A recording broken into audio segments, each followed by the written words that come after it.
A stranger whispered, "Act like you're with me," at her ex's wedding. And 3 months later, Clara was zip-tied to a steel beam in an abandoned building, bleeding and recording what she thought would be her final message. Because the billionaire she'd agreed to fake date wasn't just hiding from gossip, he was framed for fraud by his own mentor. And now the man who'd orchestrated everything had sent men to make sure she never exposed the truth. The whisper that saved her from pity that night would either destroy her completely or prove that sometimes the most dangerous lies become the most honest love stories. But first, she had to survive long enough to tell the difference. And the headlights cutting through the rain meant either rescue or execution. And she had 3 seconds to find out which. Hi, everyone. Thank you for being here. Please hit subscribe and like this video. Drop your city in the comments and let's begin. Crystal chandeliers cast golden light across champagne flutes in sequined evening gowns as the Mirador Hotel's grand ballroom hummed with waltz music and the delicate clink of silverware. The opulent wedding reception was adorned with white orchids and flickering votives, every detail whispering of old money and careful elegance. A live string quartet played a haunting melody, the notes weaving through laughter and the rustle of silk. Clara Holt sat alone at a corner table near the marble pillars, her red satin dress glowing under the amber chandeliers like a flame trying not to be extinguished. She'd come to her ex-boyfriend's wedding out of politeness, a decision she now deeply regretted. Her fingers gripped the stem of her wine glass as she maintained a composed exterior, even as her heart hammered against her ribs. She came alone. Can you believe it? A woman's voice from the adjacent table pierced through the music, laced with faux sympathy. Clara gave a tight smile, keeping her gaze fixed on the centerpiece of white roses. She'd expected this. Lavish weddings were breeding grounds for gossip, and being 35 and single at your ex's celebration was practically blood in the water. Still alone, no ring. Poor thing, she must be devastated. She sighed softly and raised her glass to her lips, using the motion to mask the flush creeping up her neck. Normally, she could brush off idle stares. Years of working in competitive design circles had taught her that much. But tonight, surrounded by the glittering high society crowd that had once been part of her life, her solitude felt magnified, almost suffocating. Clara glanced at her watch, 8:15 p.m. Far too early to leave without causing more whispers. Just as she was about to excuse herself to find a quiet balcony, a tall figure appeared beside her table. He sat down with such natural authority as if the empty seat had always been waiting for him. A perfectly tailored black tuxedo, a crisp white shirt unbuttoned just enough to suggest confidence, and a face carved from shadows and sharp angles. Strong jaw, high cheekbones, and eyes the color of storm clouds before lightning strikes. The chatter around them dimmed as heads turned. Clara blinked, caught completely off guard. Then the stranger leaned closer, his movements deliberate and unhurried, and his deep voice brushed against her ear like velvet over stone. "Act like you're with me." Clara froze, her heart stuttered, half shock, half something she couldn't name yet. "Excuse me?" she whispered, pulling back slightly to search his face. The man didn't look at her. His gaze remained fixed on a group of guests several tables away, older couples in expensive jewelry, their eyes sharp and assessing. When he finally spoke again, his voice was low, urgent beneath its calm surface. "They're watching us both. Let's give them something better to talk about." Clara let out a quiet, incredulous laugh, torn between offense and fascination. "And you think I'll just play along with the complete stranger?" At last he turned toward her, and Clara felt the full weight of his attention. Steel gray eyes, cold on the surface, but flickering with something warmer underneath. He leaned down slightly, close enough that she caught the refined scent of cedar and bergamot rising from his collar. "Just pretend," he said, his tone softer now, almost coaxing. "Trust me, you avoid those pitying stares. I dodge a setup I didn't ask for. We both win." Clara bit her lip, her mind racing. Honestly, he wasn't entirely wrong. Already the glances aimed her way had shifted from judgmental to intrigued. "Oh, so the woman sitting alone actually has a date. And what a date!" "Fine," she said finally, her lips curving into a half-teasing, half-defiant smile. "But how far are you planning to take this little performance?" His brow arched, the corner of his mouth lifting in the faintest hint of amusement. Leave that to me. Then, without warning, he draped his arm casually over the back of her chair. The gesture was so natural, so perfectly intimate, that nearby guests covered their mouths and exchanged knowing smiles. Clara straightened instinctively, every alarm in her head screaming, "Danger! This man is far too good at playing pretend." "What's your name?" she asked softly, suspicion threading through her curiosity. "Adrian Voss." The name landed like a stone in still water. Clara stiffened. That name was hardly unfamiliar. Adrian Voss, the 41-year-old investment magnate, known in financial circles for his precision, his ruthlessness, and the rumors that followed him like shadows. Whispers of embezzlement, a missing business partner, scandals buried beneath expensive lawyers and silence. Good grief. Am I really pretending to be Adrian Voss's date? Before she could react, he smoothly reached for the wine bottle and refilled her glass with the ease of a man accustomed to taking control. "Relax, Clara Holt." He spoke her full name and her pulse spiked. "You know me?" Her voice came out sharper than intended. Adrian shrugged, his expression unreadable. "I have a good memory for remarkable faces." His gaze locked with hers, intense, searching, as if he could see past the red dress in careful composure straight into the parts of herself she kept hidden. Clara had to look away first, her breath catching. Whether from discomfort or something far more dangerous, she wasn't sure. The rest of the evening unfolded like a finely choreographed dance. One neither of them had rehearsed, yet both seemed to know by heart. The morning sun filtered through the dusty windows of Clara's design studio, illuminating stacks of fabric samples and half-finished sketches pinned to corkboards. She stood at her drafting table, coffee growing cold in her hand, when the bell above the door chimed. Adrian Voss stepped inside wearing a charcoal suit that probably cost more than her monthly rent. Clara's pulse jumped. "How did you find your business card?" He held up the cream-colored rectangle she'd handed out at countless networking events. "You left it in your clutch last night. I returned it to the coat check." She set down her coffee carefully, buying time to steady her bones. "That's considerate, but if you're here to, I have a proposition." Adrian moved through her small studio with the same ease he'd shown at the wedding, examining her work. Mood boards for a boutique hotel, renderings of a downtown loft, with genuine interest. "Last night was effective. The whispers stopped. My mother's matchmaking friends retreated. You played your part beautifully." Clara crossed her arms. "It was one evening of pretending. Surely you don't need 3 months." He turned to face her, his expression businesslike but his eyes unreadable. "Be my public partner. Attend events with me. Let the media see us together.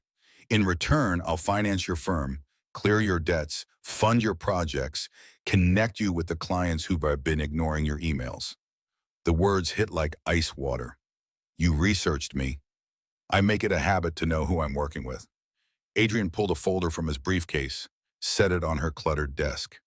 "Your portfolio is exceptional. Your client list is struggling. Late payments, canceled contracts. You're 3 months behind on the studio rent." Shame burned through Clara's chest, hot and bitter. "Get out!" "Clara, I said get out." Her voice shook. "I didn't ask for your pity or your money. Last night was a favor, nothing more." Adrian studied her for a long moment, something flickering behind his composed exterior. "This isn't pity. It's business. I need the stability you provide. You need the resources I have. It's a fair exchange." "Fair?" Clara laughed, the sound sharp. "You want to buy me like a contractor." His tone remained calm, maddeningly steady, with clear terms and mutual benefit. Nothing more. Clara turned away, staring at the unpaid invoices stacked on her desk, the eviction notice tucked beneath her keyboard, the email from her largest client politely withdrawing their commission. She was drowning, had been for months.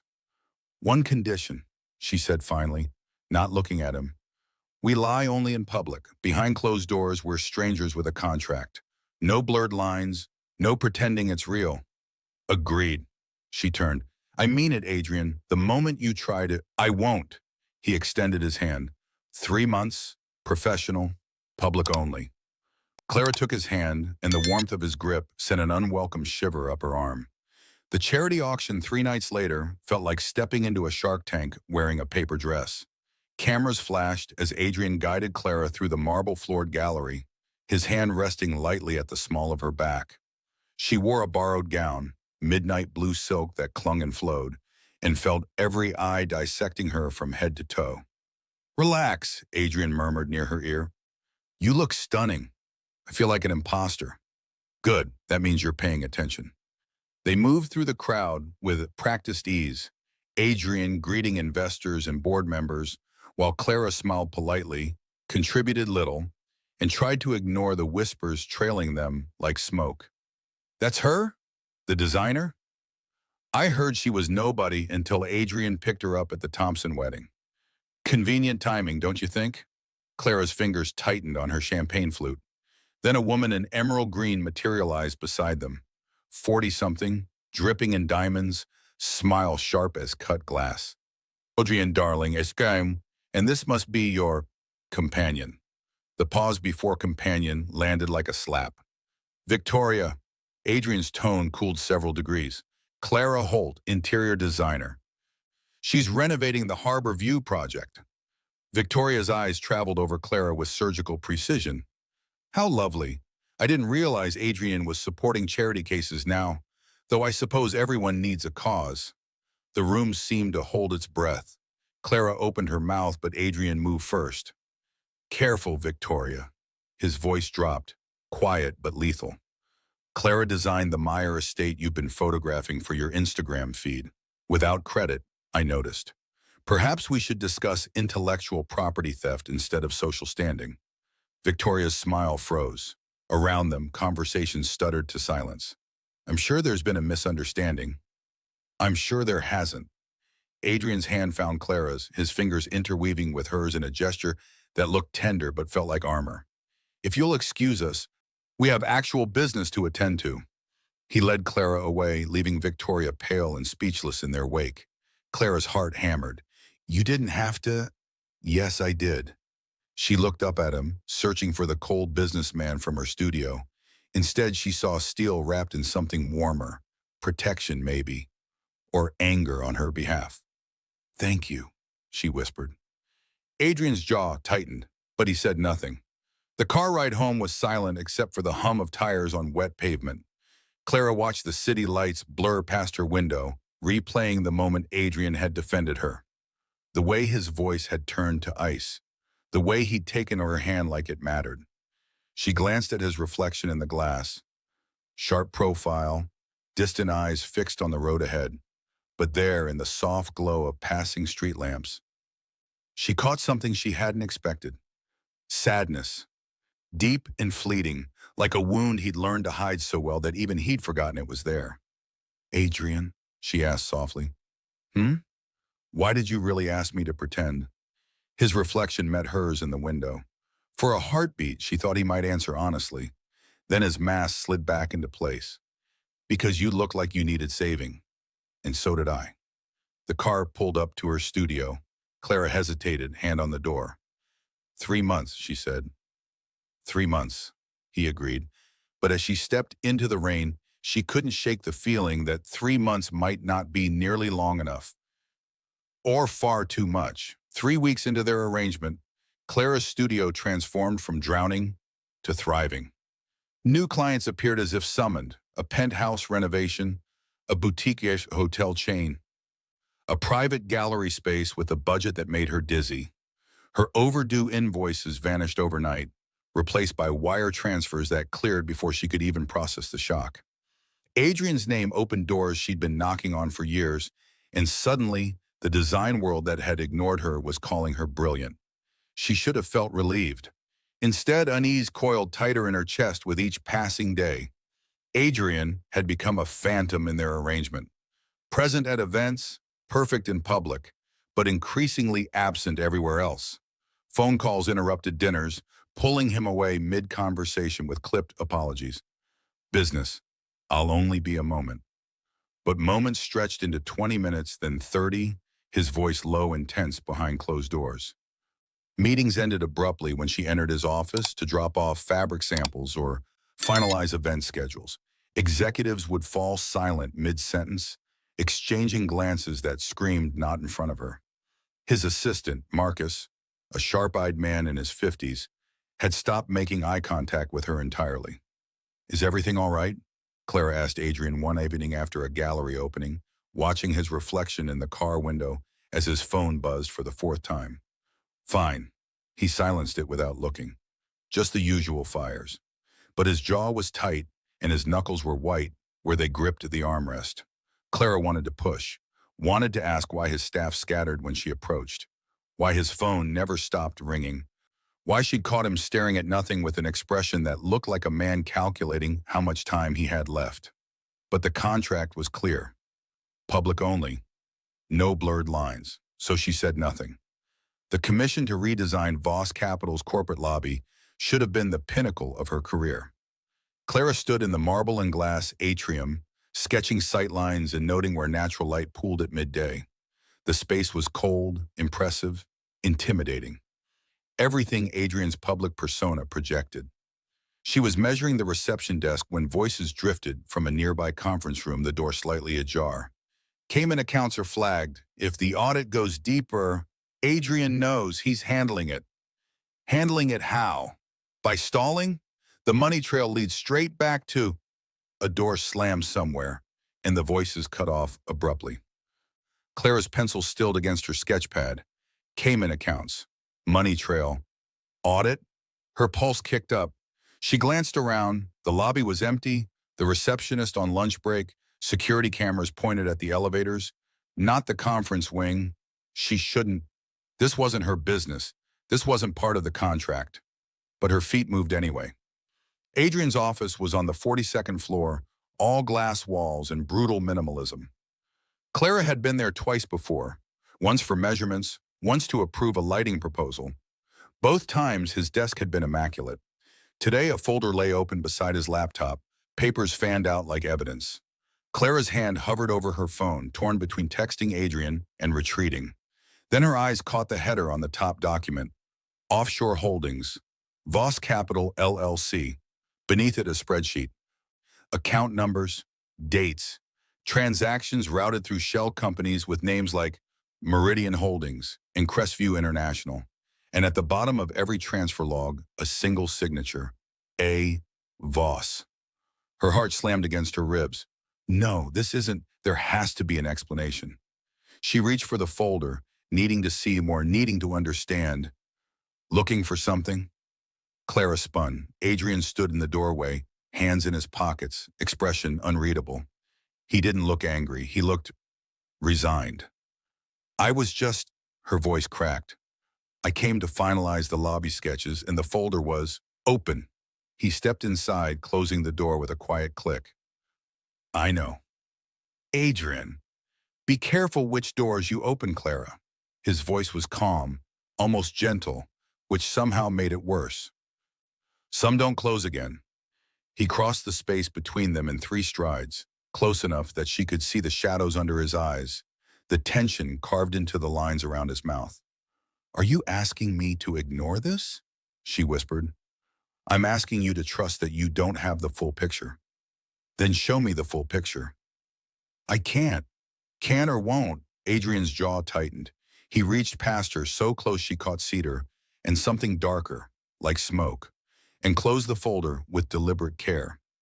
"The lobby design is approved," he said, his tone shifting back to business. Walls slamming back into place.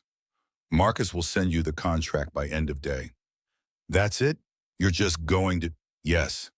He stepped back, putting distance between them like a barrier. "That's exactly what I'm going to do." He walked toward the door, then paused without turning. "For what it's worth, Clara, I'm sorry you saw that." "Are you sorry I saw it, or sorry it exists?" Adrian's shoulders tensed. He didn't answer. The door closed behind him with a whisper, leaving Clara alone in his glass tower, holding her sketch pad like a shield and staring at the closed folder like it might burn her if she touched it again.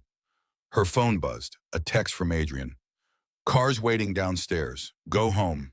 We'll talk later." But Clara knew they wouldn't, because whatever was hiding in that folder, whatever Adrian was protecting or running from or drowning in, he just made it clear she wasn't allowed to know. And the terrifying part? She wanted to know anyway. Wanted to open every locked door, pull every hidden thread, unravel every secret until she understood why a man who seemed to have everything looked so much like he was losing it all. Clara gathered her things, hands shaking, mind spinning. 3 months, she reminded herself. Just 3 months, and you're free. But freedom felt like a lie now, because somewhere between the wedding whisper and the offshore accounts, between his defense at the auction and his warning in this cold glass office, Clara had stopped pretending. And that was the most dangerous door of all. The Grand Aurora Hotel ballroom glittered like a jewel box, crystal chandeliers casting prisms across champagne towers, silk gowns swirling beneath spotlights. The city's elite gathered for the annual Children's Foundation Gala. Clara wore confidence like armor tonight.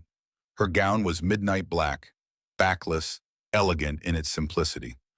Adrian had sent it with a note. No more borrowed dresses. This one's yours. She'd almost sent it back. Almost. Instead, she wore it like a warning. Across the ballroom, Adrian moved through the crowd with his usual precision, shaking hands, nodding at the right moments, his smile never quite reaching his eyes. To anyone else, he looked flawless, untouchable. But Clara had learned to read the tension in his shoulders, the way his jaw tightened when certain names were mentioned, the split-second hesitation before he answered seemingly innocent questions about recent business ventures. She'd spent 3 days trying to forget what she'd seen in that folder. She'd failed. Clara found him on a stone balcony overlooking the city, a glass of whiskey in his hand, his tuxedo jacket discarded over the railing. The autumn wind cut through the night, but he didn't seem to notice. Hiding? She asked, stepping beside him. Regrouping. He didn't look at her. You should be inside. The auction starts soon. I'm not here for the auction. No? Finally, he turned. In the low light, his eyes were darker, hollowed out. Then what are you here for, Clara? She'd rehearsed this conversation a dozen times in her head, planned her words, her tone, her exit strategy if he shut her down again. But standing here, looking at the exhaustion carved into his face, all her carefully constructed sentences crumbled. Tell me the truth, she said quietly. Are you hiding something? Adrian's laugh was low, bitter. That's a dangerously broad question. Then narrow it down, the offshore accounts, the hushed conversations, the way your staff looks at me like I'm a bomb about to detonate. Clara stepped closer, her voice steady despite her racing heart. Are you in trouble, Adrian? He studied her for a long moment, and Clara saw something crack in his carefully maintained walls, not breaking, but splintering like ice under pressure. Would you still look at me the same, he asked softly, if I said yes? Clara's breath caught. It wasn't an admission. It wasn't a denial. It was a question that felt like a confession. I don't know, she whispered, but I'd rather know the truth than keep pretending I don't see the shadows. Adrian's hand lifted, almost reaching for her face, then dropped. Clara. A commotion erupted inside the ballroom, voices rising, phones buzzing, the string quartet stuttering to a halt. Then, like a wave crashing through glass doors, the press surged onto the balcony, cameras flashing, microphones thrusting forward, questions firing like bullets. Mr. Voss, is it true you're under investigation for fraud? Adrian, comment on the federal inquiry into Voss Capital? Ms. Holt, did you know about the offshore accounts? Clara's vision tunneled. The world narrowed to Adrian's face, pale, furious, and utterly, terrifyingly composed.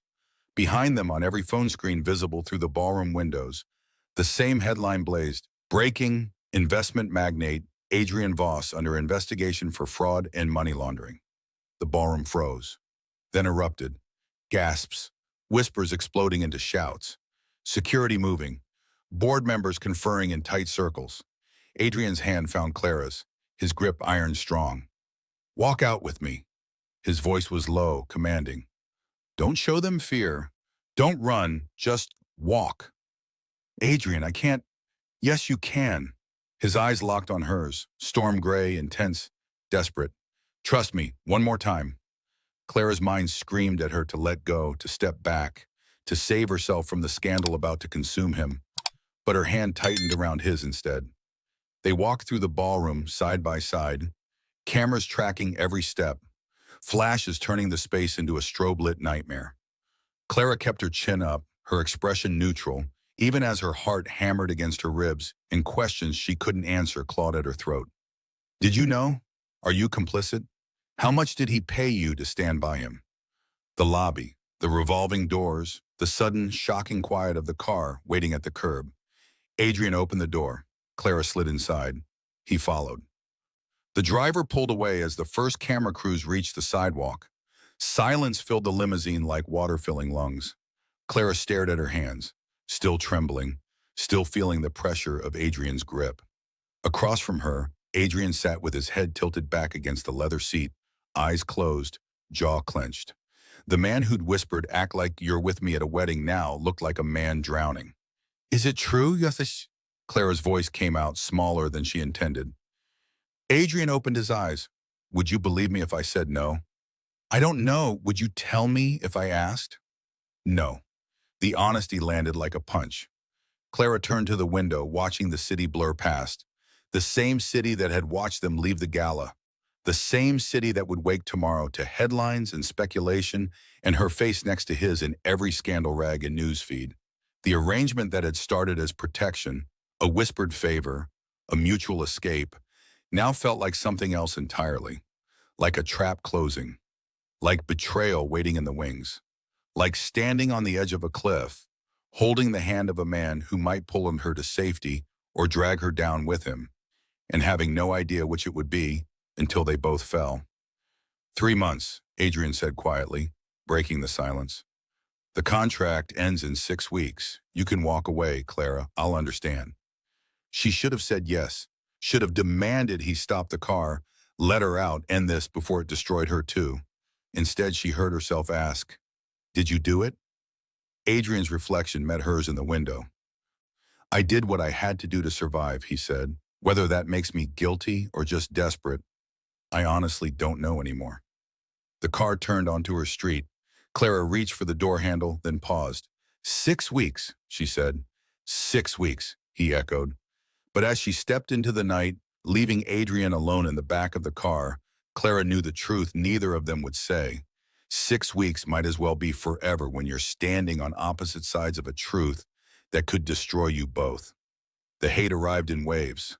First emails, dozens, then hundreds, flooding Clara's inbox with venom she'd never imagined strangers capable of creating. Gold digger, fraud accomplice. Did you help him steal from innocent people? Then clients vanished. The penthouse renovation, canceled. Or the boutique hotel chain, pursuing other designers. The private gallery, radio silence after 3 unreturned calls. By the third day, the design blogs had picked up the story. Clara Holt, complicit designer or convenient alibi. Her studio phone rang constantly until she unplugged it. Her social media accounts became war zones. And through it all, Adrian was silent. No calls, no texts, no car waiting outside to shield her from the cameras that now followed her to the grocery store. The man who'd defended her against Victoria's cruelty had disappeared the moment he needed defending himself. Clara told herself she didn't care. She was lying. The breaking point came on a Friday. Clara arrived at her studio to find it surrounded by reporters. She pushed through, ignoring questions, and locked herself inside. Her hands shook as she tried to log into her design software. Access denied. Her heart stopped. She tried again.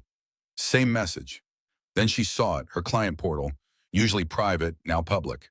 Every confidential design she'd ever created, every proprietary rendering, every signature detail she'd spent years perfecting, leaked online with the headline, "Holt Design Files."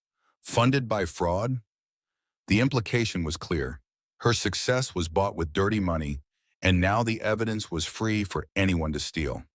Her phone buzzed. Adrian's name flashed on the screen. She answered with shaking hands. "Adrian, someone hacked my—" "Was it worth it?" His voice was ice, pure cutting ice. "What? The money I paid you, was it enough to justify selling me out?" Clara's breath caught. You think I leaked? Adrian, no. Oh, yeah, I would never. Your files go public the same day the prosecution expands their investigation. Convenient timing, Clara. I didn't do this. Then who did? His laugh was bitter. The only person with access to your work and motive to destroy me is sitting in your studio right now. How dare you? You were convenient, Adrian continued, his tone flat, emotionless. A good cover, a sympathetic face for the cameras. I should have known better than to trust someone desperate enough to accept my deal in the first place. The words hit like physical blows. If you actually believe that, Clara whispered, her voice breaking, you never knew me at all. Maybe I didn't want to. The line went dead. Clara stood in her ruined studio surrounded by leaked designs and shattered trust, and finally let herself cry for him. The nights were worse than the days. Clara lay awake replaying every moment. The wedding, his hand warm over hers. The auction, his voice turning lethal in her defense. The balcony, his question. Would you still look at me the same? None of it fit the man who'd accused her so coldly. None of it matched someone capable of fraud. But maybe she'd been wrong. Maybe the shadows she'd seen weren't secrets. They were guilt. Maybe Adrian Voss was exactly what the headlines claimed, and she'd been too infatuated to see it. No, something's wrong. This doesn't fit. But doubting him felt like drowning. On the seventh night, Clara woke to a sound. Soft, deliberate, paper sliding under her apartment door. She froze, listening. Footsteps receded down the hallway. A stairwell door closed. Clara waited 5 minutes before moving. The envelope was unmarked. Plain manila. No return address. Inside, a USB drive and a handwritten note in unfamiliar script. You're asking the wrong questions. He's protecting someone. This is who. Her hands trembled as she plugged the drive into her laptop. Files loaded, dozens of them. Emails, contracts, wire transfers, all encrypted, all bearing the same digital signature. DK. Clara clicked on the first email, dated 3 years prior. From dkeen@vosscapital.com to email protected. Subject, offshore routing protocol. Adrian doesn't need to know about the Cayman transfers. Keep the ledgers separate. If questions arise, the trail leads to him, not us. That's the point of a fall guy. Clara's blood turned cold. She opened another file. A contract, Adrian's signature at the bottom, but the metadata showed it had been created 2 weeks after the listed signing date. Forged. Another email, more recent. From D. Keen to Boisville, email protected. Subject, the designer Holt's getting too close. Leak her files, make it look like she's working with federal investigators. Adrian will cut ties and we eliminate her as a liability. Clara's vision blurred. Daniel Keen, Adrian's mentor, the man who'd brought him into Voss Capital 15 years ago. The vice president who'd stood beside him at every board meeting, every press conference. The man Adrian trusted above everyone. She scrolled deeper. More emails, more forged documents. A pattern emerged, years of carefully constructed evidence, all designed to frame Adrian for crimes Daniel had committed. And when Adrian got too close to discovering the truth, Daniel had orchestrated the investigation, the media storm, the public destruction. Adrian wasn't guilty. He was the scapegoat. And Clara, God, Clara had been the final piece. The convenient partner Daniel could use to isolate Adrian completely. Her phone lit up with a blocked number. A text appeared. You have 24 hours to destroy those files and disappear. Or you'll join Adrian in the ruin I've built for him. Choose wisely. DK. Clara stared at the screen, her heart hammering. Then she grabbed her keys. She had to find Adrian. She had to tell him the truth. Before Daniel Keen made sure neither of them could tell anyone anything ever again. Clara met the journalist at midnight, or rather she was supposed to. The USB drive sat in her jacket pocket, evidence that could dismantle Daniel Keen's carefully constructed lie and clear Adrian's name. She'd called Rebecca Chen, an investigative reporter known for taking down corporate corruption, and arranged to meet at an all-night diner on the edge of the city. Come alone, Rebecca had said. And Clara, watch your back. Clara should have listened harder to that last part. She was 3 blocks from the diner when the first SUV appeared. Black, tinted windows. It pulled alongside her car at a red light. Too close, engine rumbling like a threat. Clara's pulse spiked. She pressed the dash the moment the light changed. The SUV accelerated with her. Then a second vehicle cut in front, forcing her to brake hard. Her tires screamed against wet pavement. Before she could reverse, the first SUV blocked her from behind. Trapped. Clara's hands shook as she reached for her phone. She managed to unlock it, finger hovering over Adrian's contact. The driver's side door wrenched open. Hands grabbed her, rough and efficient. Her phone clattered to the street, screen shattering against asphalt. No, wait. A hood slammed over her head. Darkness, the smell of damp fabric and car exhaust. She was dragged, shoved, then thrown onto what felt like a van floor. Doors slammed, engines roared, and Clara disappeared into the night. The construction site was a skeleton of a building, half-finished steel beams jutting into the sky like broken ribs, concrete floors slick with rain, no walls to stop the wind from cutting through. They dragged Clara up 3 flights of exposed stairs and bound her wrists to a support beam with zip ties that cut into her skin.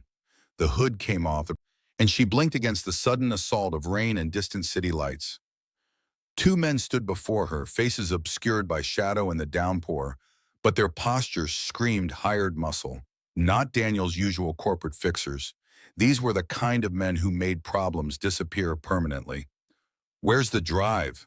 The taller one spoke, voice flat. Clara's heart hammered. "I don't know what—" He backhanded her. Pain exploded across her cheek, white hot and stunning. "Try again." Clara tasted blood. "I gave it to the journalist. You're too late." A lie. The USB was still in her jacket pocket, but if they searched her and found it. The second man pulled out her phone, or what was left of it. Crushed screen, bent frame. He dropped it into a puddle where it sparked once, then died. "Mr. Keene doesn't appreciate loose ends. Says." The tall one leaned close, his breath sour. "You should have stayed convenient, Miss Holt. Now you're just a liability." "Daniel can't keep this buried forever," Clara said, forcing steel into her voice, despite the terror clawing at her throat. "The truth," he interrupted, "is whatever people with power say it is. And you," he straightened, "you're nobody." They walked away, boots echoing against concrete and steel, disappearing down the stairwell. Clara was alone. Rain pelted her face, cold and relentless. Her wrists burned where the zip ties bit into skin. Her cheek throbbed, and slowly the reality of her situation crystallized.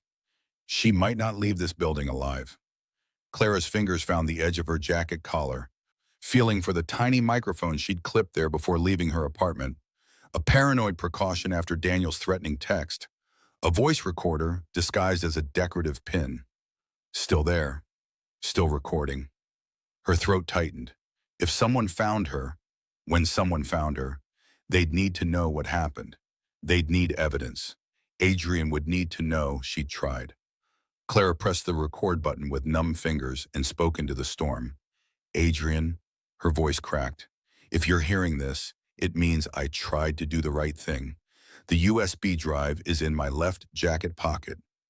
Daniel Keene, he's the one who framed you. The offshore accounts, the forged contracts, all of it. He's been stealing from Voss Capital for years, and when you got too close, he made you the target." Rain streamed down her face. Mixing with tears, she hadn't realized she was crying. "I'm sorry I doubted you. I'm sorry I wasn't—" She stopped, swallowed hard. "I'm sorry we wasted time pretending when maybe, if we'd been honest from the start." The sound of engines cut through the rain. Distant, then closer. Clara's pulse spiked. Were they coming back? Had Daniel sent more men to finish what they'd started? She strained against the zip ties, but they held fast. Blood slicked her wrists where plastic bit through skin. Headlights pierced the darkness below, harsh white beams cutting through rain and shadow, illuminating the first floor of the skeletal building. A car door slammed. Footsteps on concrete. Purposeful. Fast. Clara's breath came in short gasps. She couldn't run, couldn't hide, couldn't do anything but wait as the footsteps grew louder, closer, ascending the stairs with single-minded determination. A figure emerged from the stairwell, tall, broad-shouldered, face obscured by rain and darkness. Clara braced herself, every muscle tensing. The figure stepped into the faint glow of distant city lights, and Clara's heart stopped. Storm-gray eyes met hers across the broken space. Adrian. Adrian had been driving aimlessly for hours when his phone buzzed. A file transfer from an unknown number. Audio file. Duration, 43 seconds. He almost deleted it. Then he pressed play.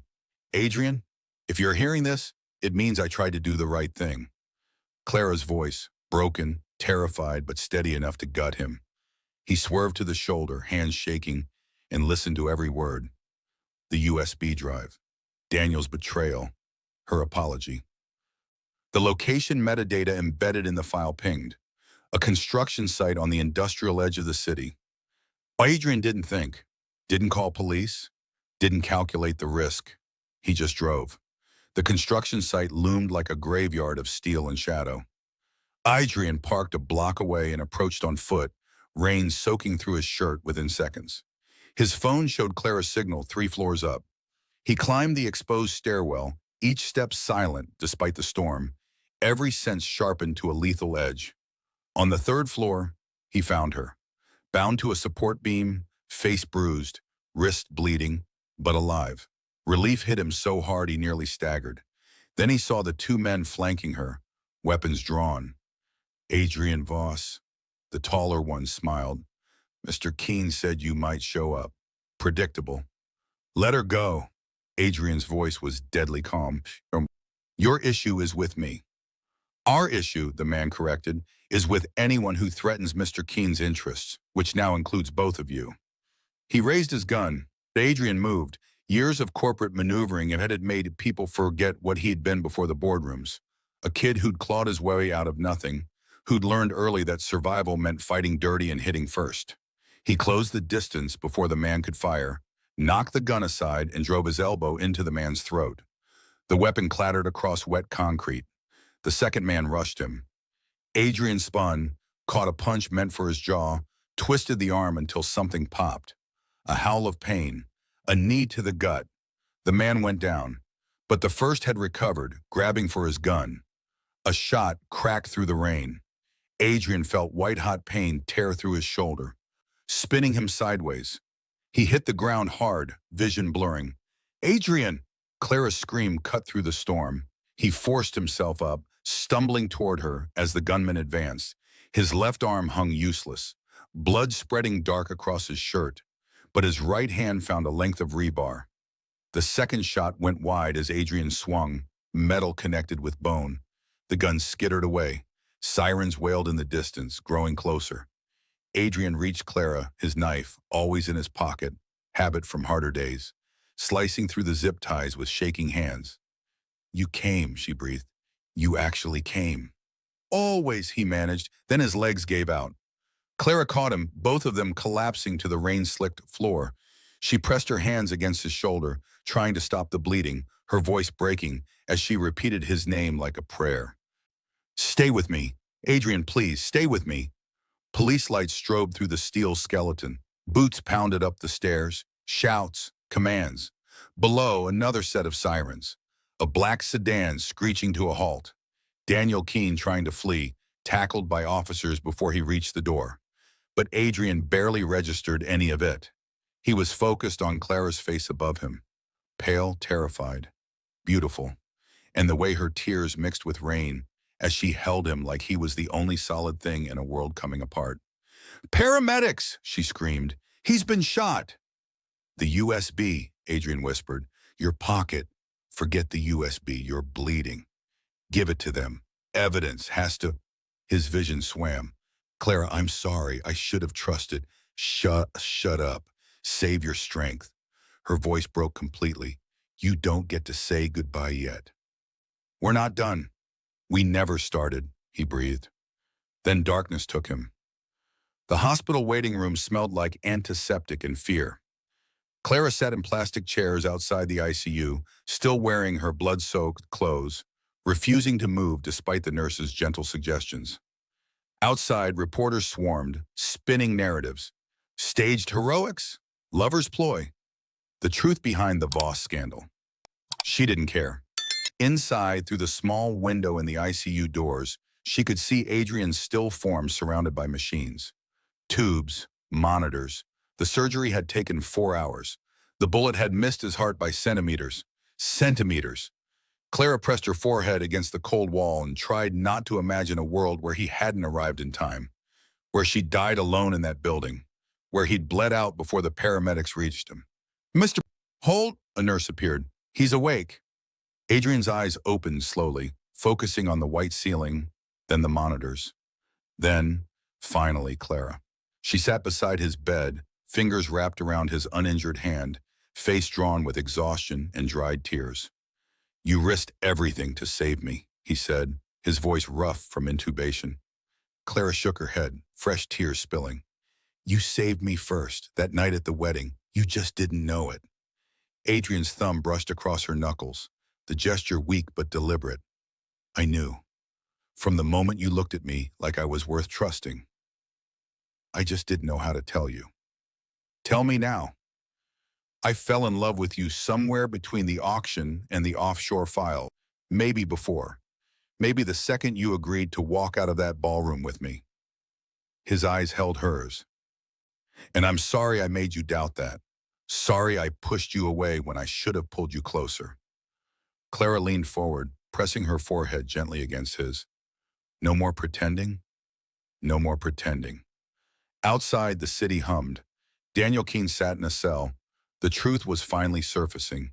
And in a sterile hospital room, two people who'd started with a whispered lie finally told each other the truth. Clara's article dropped 3 weeks after Adrian was discharged from the hospital. The price of pretending, how one man's greed nearly destroyed an innocent life, and why we should care.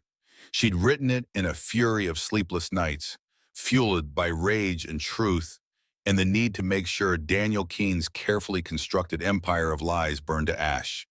Every forged document, every offshore transfer, every calculated step Daniel had taken to frame Adrian while enriching himself. The evidence was damning.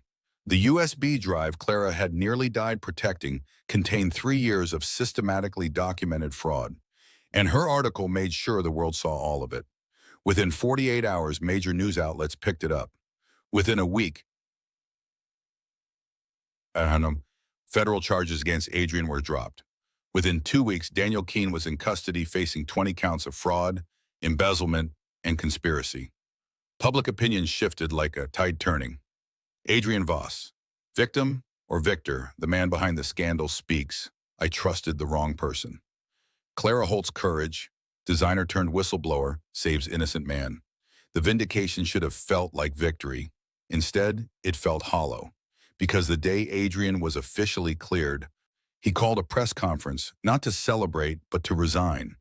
Effective immediately, he said, standing before cameras with his arm still in a sling. I'm stepping down as CEO of Voss Capital. The company deserves leadership untainted by scandal, real or manufactured. I'm walking away. Clara watched the broadcast from her studio, heart in her throat. He looked different, lighter somehow, despite everything. Like he'd been carrying weight for so long, he'd forgotten what freedom felt like. And now that he had it, he didn't know quite what to do with it. He didn't mention her name. Didn't look at the camera like he was speaking to anyone in particular. Just walked away from the empire he'd built, the power he'd wielded, the identity he'd worn like armor for 15 years. And then he disappeared. 3 months passed. Clara's firm bloomed again. New clients, new projects, new respect earned not through association, but through the courage she'd shown. The design world that had shunned her now called her fearless. She redesigned a children's hospital, a women's shelter, a community center in the neighborhood where she'd grown up. Projects that mattered more than penthouses and luxury lobbies ever had. She should have been happy. She was happy. Mostly, except for the Adrian-shaped absence that no amount of success could fill. He never called, never texted, never showed up at her studio with another impossible proposition and storm gray eyes that saw too much. Clara told herself it was better this way. Cleaner. They'd played their parts, survived the storm, and now they could both move on. She almost believed it. The gallery opening was Clara's idea, a showcase for emerging designers, the kind of event she dreamed of hosting when she first started her firm. The space glowed with warm light and creative energy. Her designs lined the walls, sketches and renderings and photographs of completed projects. Young designers mingled with potential clients. Champagne flowed. Success hummed in the air. Clara wore a simple black dress and a smile that felt genuine for the first time in months. She was mid-conversation with a potential investor when the room shifted. Not loudly, not obviously, just a change in pressure like the moment before a storm breaks. Clara turned, and there he was. Adrian stood near the entrance, hands in his pockets, wearing jeans and a dark sweater instead of a tailored suit. His hair was slightly longer, less rigidly styled. No entourage, no press, no armor. Just a man who looked like he'd finally learned how to breathe. Their eyes met across the gallery. Clara's heart forgot how to beat properly. He moved through the crowd toward her, each step deliberate, and the world narrowed to just the two of them. Clara. Adrian. His name felt like coming home. Your work is beautiful. He gestured to the designs surrounding them. You built something real. So did you. I saw the announcement. You're funding startups now, tech companies run by people without Stanford degrees or trust funds. Seemed like a better use of my time than boardroom warfare. His lips quirked. Turns out I prefer building things over defending them. They stood in silence for a moment, the noise of the gallery fading into background hum. Then Adrian's expression shifted, vulnerable, hopeful, terrified. Still willing to act like you're with me? He asked softly. The question hung between them, an echo of that first night, that whispered plea that had changed everything. Clara's eyes burned with tears she refused to let fall. No more acting, Adrian. I'm done pretending. His face fell. But she stepped closer, close enough to feel the warmth of him, close enough to see the gold flecks in his gray eyes. If you're asking whether I want to actually be with you, then yes. Not because of contracts or convenience or cameras. Just yes. Adrian's breath caught. His hand lifted, fingers brushing her cheek with devastating gentleness. I walked away from everything, he whispered. The company, the reputation, all of it.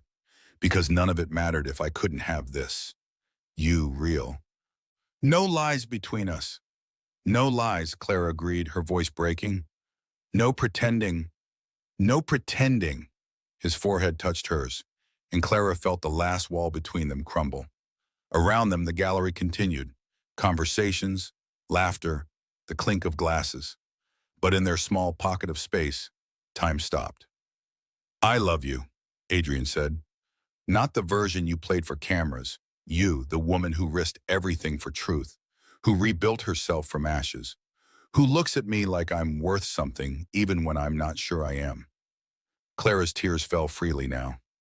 I love you too, the real you, not the CEO or the scandal or the man everyone whispers about.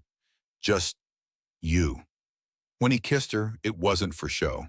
Wasn't for cameras or gossip or proof of anything except the simple, terrifying truth. Sometimes the best love stories start with beautiful lies, but they only survive when you're brave enough to tell the truth. And finally, after months of masks and pretense and carefully constructed distance, Clara and Adrian were done lying. To the world, to each other, to themselves. They were just two people who'd found each other in the wreckage and chosen to rebuild together. 1 year later, the Mirador Hotel glowed like a memory coming full circle. Crystal chandeliers cast the same golden light across champagne glasses and evening gowns. White orchids adorned every table. A string quartet played softly as guests settled into velvet chairs. The ballroom that had once witnessed Clara's loneliest moment now held her greatest joy. In a private room off the main hall, Clara stood before a full-length mirror, barely recognizing the woman staring back. The wedding dress was ivory silk, simple and elegant. No dramatic train or excessive beading, just clean lines that flowed like water. Her dark hair was swept up, a few loose curls framing her face. The only jewelry she wore was a pendant Adrian had given her 3 months ago, a silver compass with the inscription, "No more pretending," engraved on the back. "You look like you're about to cry," her assistant, now friend, Rebecca said, adjusting Clara's veil. "I've been crying on and off for 3 hours." Clara laughed through fresh tears. "I think it's permanent at this point." "Happy tears are allowed on your wedding day." Clara touched the compass at her throat. A year ago, she'd sat alone in this very hotel, drowning in pity and regret. Now she was about to marry the man who'd changed everything with 4 whispered words. "Ready?" Rebecca asked. Clara took a shaking breath. "More than I've ever been." The ceremony began as twilight painted the sky in shades of amber and violet. Guests rose as the doors opened. The quartet shifted into a hauntingly beautiful melody, not the traditional march, but something modern and aching. Clara appeared at the entrance, alone by choice. No father to give her away, no symbolic transfer of ownership from one man to another. Just her, walking toward the future she'd chosen. And at the end of the aisle, Adrian waited. He wore a black tuxedo, the same kind he'd worn that first night, but his expression was nothing like the controlled mask he'd maintained back then. His eyes were bright, his jaw tight with barely contained emotion, and his hands, folded in front of him, trembled visibly. When Clara reached him, he mouthed 2 words, "You're stunning." She smiled through tears and whispered back, "You're not so bad yourself." The officiant was an old friend of Adrian's, a woman in her 60s with kind eyes and a knowing smile. "We gather here," she began, "not to witness the beginning of love, but to celebrate its survival." Clara and Adrian's journey hasn't been easy. It started with lies, navigated through scandal, and was tested by forces that would have destroyed lesser bonds. Clara felt Adrian's hand tighten around hers. But they're here, not because fate demanded it, but because they chose it, every single day. The officiant turned to Adrian. "Do you, Adrian Voss, take Clara Holt to be your wife, not as a business arrangement, not as protection from gossip, but as your partner in all things real and lasting?" Adrian's voice was unsteady but clear. "I do." "And do you promise," the officiant's smile widened, "to never pretend again?" A ripple of laughter moved through the guests. Adrian's eyes locked on Clara's, and his composure finally cracked. "I promise," he said, his voice breaking, "because I have already found what's real, and I'm never letting her go." Clara's tears fell freely now, unchecked. The officiant turned to her. "Clara Holt, do you take Adrian Voss to be your husband, knowing his past, his scars, and his relentless habit of overprotecting people he loves?" More laughter. Clara nodded through tears. "I do. Absolutely. Without question." "Then by the power vested in me—" But Clara didn't wait for permission. She stepped forward, closing the distance between them, and whispered the words only Adrian could hear. "Act like you're with me." Adrian's laugh was half sob. He pulled her close, one hand cradling her face, the other wrapped around her waist. "Forever," he whispered against her lips. "No more acting. Just us. Forever." When he kissed her, the ballroom erupted in applause and cheers, but Clara barely heard it. She was lost in the warmth of Adrian's arms, the certainty of his lips on hers, the knowledge that the man who'd once been a stranger offering protection had become home. They emerged onto the hotel terrace as twilight deepened into night. The city spread below them, twinkling and alive. Above, the sky waited in breathless anticipation. Then, at precisely 8:15 p.m., the exact time they'd first met 1 year ago, fireworks exploded across the sky. Gold and silver cascaded like falling stars. Red and blue spiraled into infinity. The crowd gasped and pointed, but Claire and Adrian only had eyes for each other. "Remember this spot?" Adrian murmured, pulling her close against the terrace railing. "You stood right here, looking like you wanted to disappear." "I did want to disappear. And then I ruined your plan." Clara laughed, resting her head against his chest. "Best ruination of my life." They swayed gently to music drifting from inside, not quite dancing, not quite still. Just two people existing in the space between heartbeats, where truth lived and pretense died. "What are you thinking?" Adrian asked. "That we've come full circle. Same hotel, same chandeliers, same ballroom where it all started. Not the same. His arms tightened around her. That night, we were both drowning. Now we're both free. Clara tilted her face up to his. Free to what? To love you properly, out loud, with everyone watching and not one single lie between us. Another round of fireworks lit the sky, brilliant white bursts that turned night into day for 3 perfect seconds. And Clara realized something she'd known for months, but hadn't quite believed until now. Fairy tales didn't start at first sight or end with glass slippers. They started with whispered questions in crowded rooms. They survived scandal and betrayal and nights that felt like drowning. They were built on truth after lies, on choosing someone every single day, even when it was terrifying. And they ended, or rather, they continued in moments like this, on a terrace, under fireworks, with a man who'd once asked her to pretend, now promising forever with no masks between them. I love you, Clara whispered. I love you, Adrian answered. No more pretending. No more pretending. The fireworks faded, the music swelled, and somewhere in the ballroom behind them, guests toasted to the couple who'd proved that the best love stories don't start with perfection. They start with courage. And they last when two people decide that truth, messy, complicated, beautiful truth, is always worth fighting for.